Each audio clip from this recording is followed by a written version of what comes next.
Reed Farrell Coleman is going to present the first of the Raven Awards. Reed Farrell Coleman is the New York Times bestselling author of the Robert B. Parker Jesse Stone series. He's won the Shamus for Best Private Eye Novel. He's an Edgar nominee, and he's a former executive vice president of MWA, which means he works very hard indeed.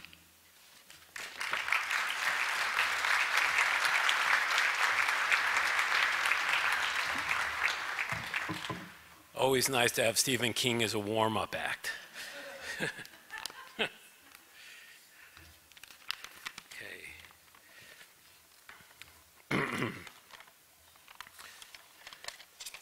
I believe this is the third time I've been on this stage behind this podium and been given the distinct honor and pleasure of introducing parties selected to receive the Raven. The last time it was to honor Johnny Temple and the folks at Akashic.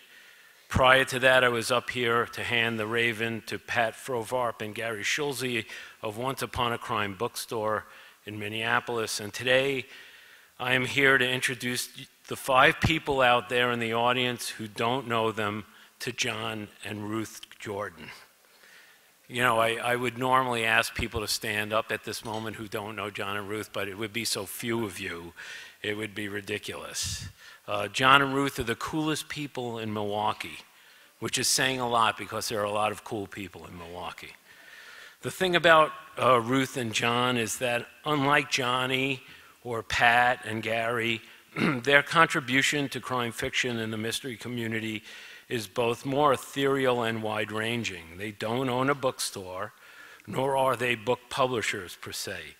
Yes, they are the publishers of Crime Spree magazine, and yes, they have given any number of people their first chance at doing an interview, writing a review, or publishing their first short story. But their contributions go way back and way beyond the inaugural issue of Crime Spree, something I've been proud to be published in every issue of Crime Spree. So that's something I hold very dear. But I don't stand before you to list their accomplishments. I feel like Mark Antony now. But I don't stand before you to list their accomplishments, for they are too numerous to list. These 2 folks, with a little help from friends like Judy Bobolik, have put on incredibly successful Bouchercons. They were the driving force with their friend Penny Holly behind Murder and Mayhem in Muskego. And when the Muskego Library pulled their funding for the event, they, as if by the sheer force of their will, managed to put on an even better event now known as Murder and Mayhem in Milwaukee. There really are people in the world who say, let's put on a show and make it happen. That's John and Ruth. Okay, now here's the part where I get choked up. But their greatest contribution to the community is love.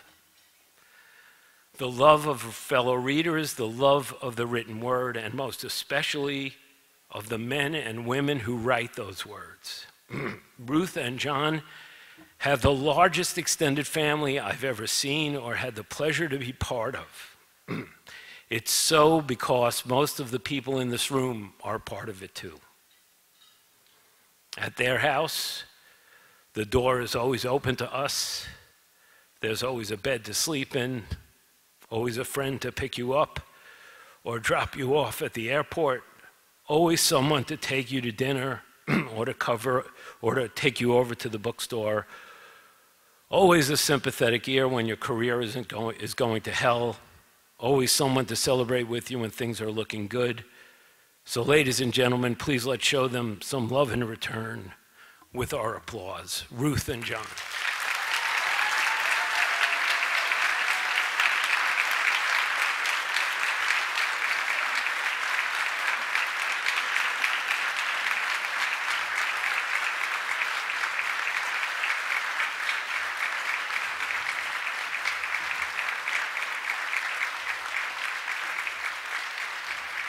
Here, honey, you never let me hold those, so. Okay. John said I could go first because I'm going to cry. So I was a little girl. I never dreamed I'd grow up and I would get the largest satisfaction in my life out of thinking of murder all day. But yet, here I am, and I'm looking in this room, and there's so many people here I love.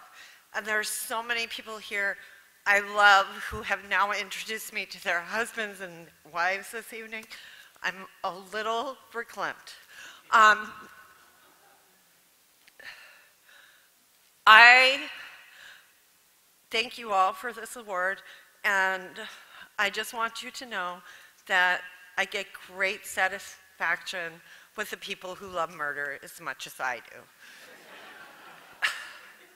So whether you write it, publish it, champion it, or, God bless you, read it, thank you very much. I love you, and I love you all for this world and for introducing me to this man.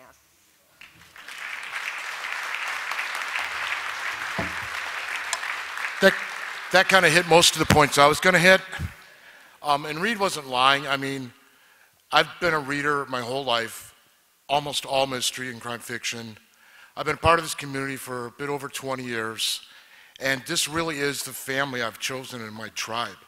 When my parents died, when our cats died, when we get married, our friends get married, not a day goes by where this community's not a part of our lives, and most days a big part.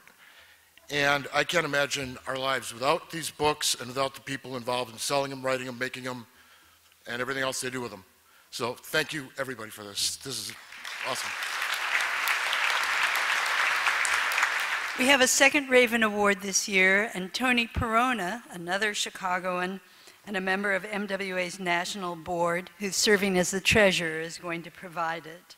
His current series, written in collaboration with his daughter Liz, is about a group of older women who are trying to accomplish all the strange and wonderful things on their bucket lists, but keep stumbling over dead bodies. Tony.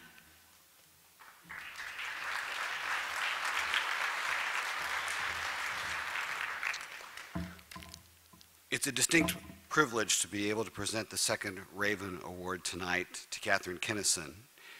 For those of you who don't know Kathryn, she's the founder and heart and soul of Magna Cum Murder, a small but marvelous mystery conference located in Indiana.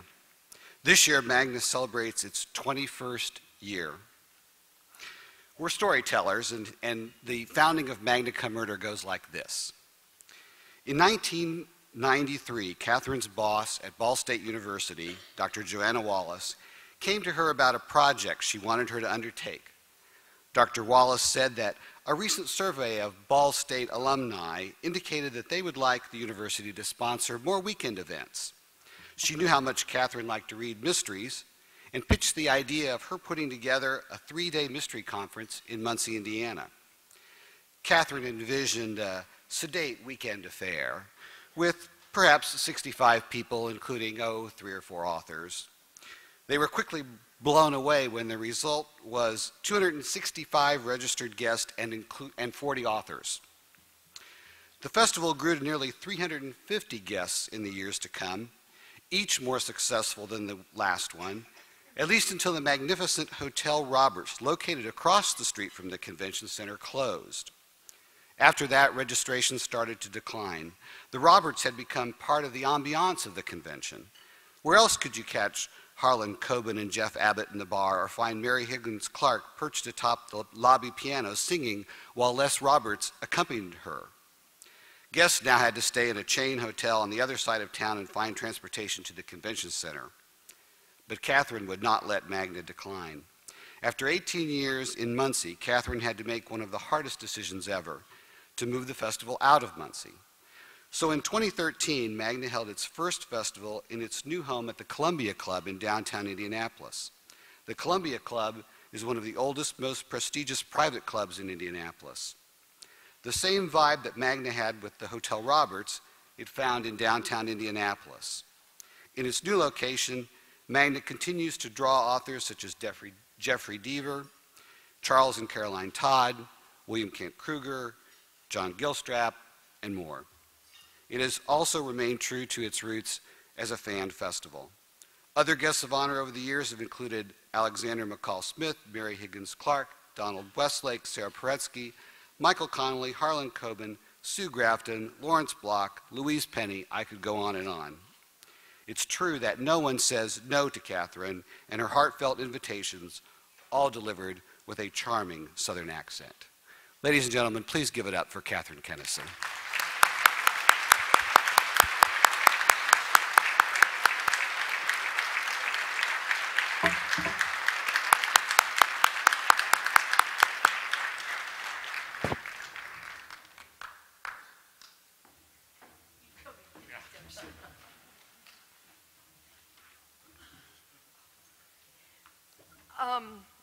Yeah, I don't know what y'all expect me to say after everything everybody else has said. Ruth and John are absolutely right about the community, the family of mystery readers and writers and publishers and all the other people. And I think maybe the biggest honor about this, besides all the other ones, is